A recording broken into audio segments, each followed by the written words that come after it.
જૂનાગઢ ગિરનાર અંબાજી મંદિરના viral video મામલે તપાસનીશ અધિકારી પ્રાંત અધિકારી ગિરનાર ખાતે પહોંચ્યા છે। પ્રાંત અધિકારી ચરણસિંહ ગોહિલ અંબાજી મંદિરે પહોંચ્યા હતા અને ઘટનાસ્થળે તપાસ હાથ ધરી હતી। રસોઈયા તેમજ સ્ટાફની પૂછપરછ હાથ ધરવામાં આવી હતી। આ સમગ્ર મામલે વિવાદ વકર્યા બાદ મંદિરમાં જરૂરી સુધારા માટે સૂચનો પણ કરવામાં આવ્યા હતા।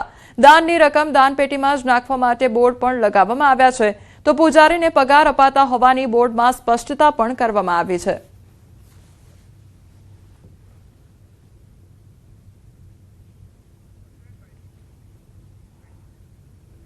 સ્થાનિક સ્વરાજ્યની ચૂંટણી પહેલા આપમાં ભંગાણ જોવા મળી રહ્યું છે। જિલ્લા કોંગ્રેસ કાર્યાલયના ઉદ્ઘાટન સમયે ભંગાણ જોવા મળ્યું।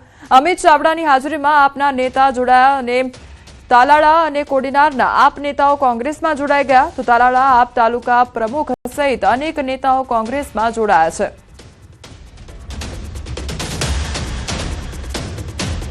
તો ગીર સોમનાથનો આ મામલો સામે આવ્યો છે કે જ્યાં આપમાં ભંગાણ સર્જાયું હોય તે પ્રકારની પરિસ્થિતિ જોવા મળી રહી છે। આમ આદમી પાર્ટીના જે કાર્યકર્તાઓ છે તે કોંગ્રેસમાં જોડાયા છે। સમાચારમાં આગળ વાત કરીશું ગેસની માથાકૂટ વિશે।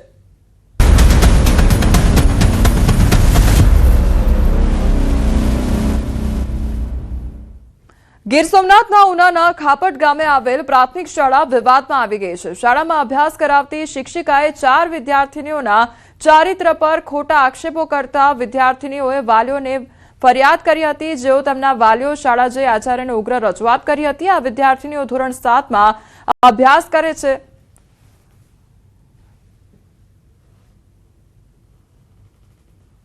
અમારે કેટલીક વાર સાંભળવું અમે નથી જાણતી હતા। આ વખતે તો બહુ રોયા ને છોકરી 2-3 આવીને કીધું જમીની રાતના ને રડે, સવારે ભણવાય નથી આવતી।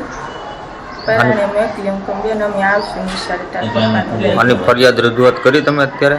હા, અત્યારે અમે રજૂઆત કરવા સાહેબ ભણાવવાની છે સ્કૂલમાં બેબીને તમારી ભણાવીશ, પણ આવું ના આવું થાય ને તો અમારે નથી ભણાવવું। તેના ઘેર આવતા મને તે રડતી હતી એટલે એમને પૂછ્યું તો મારી દીકરીએ એમ કીધું કે મારા ટીચર મારી ઉપર ચારિત્ર ઉપર આક્ષેપો નાખે છે। તો આ દીકરી કહે છે કે મારે પપ્પા ભણવું નથી, તો આના વિશે અમારે શું કરવાનું? એટલા માટે અમે મિલિંદ સરને આવેદન કહેવા આવ્યા છે કે આના વિશે કોઈ પણ પગલાં લેતા નથી। આવા 2 થી 3 વખત આક્ષેપો નાખ્યા છે, છતાં પણ આના ઉપર કોઈ કાર્યવાહી થતી નથી। એમના ચારિત્ર બાબતે શંકા કુશંકાઓ કરી જેથી કરીને એ કન્યાઓએ ઘરે જઈ અને પોતાના વાલીઓને વાત કરેલી।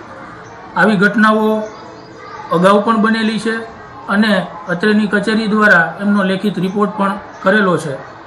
આ ફરિયાદ બાબતે પણ વધુમાં બાળકોના, શિક્ષકોના તમામના નિવેદનો લઈ અને આગળની કચેરીને, અમારી ઉપલી કચેરીને છે આ બાબતનો લેખિત રિપોર્ટ કરવામાં આવશે।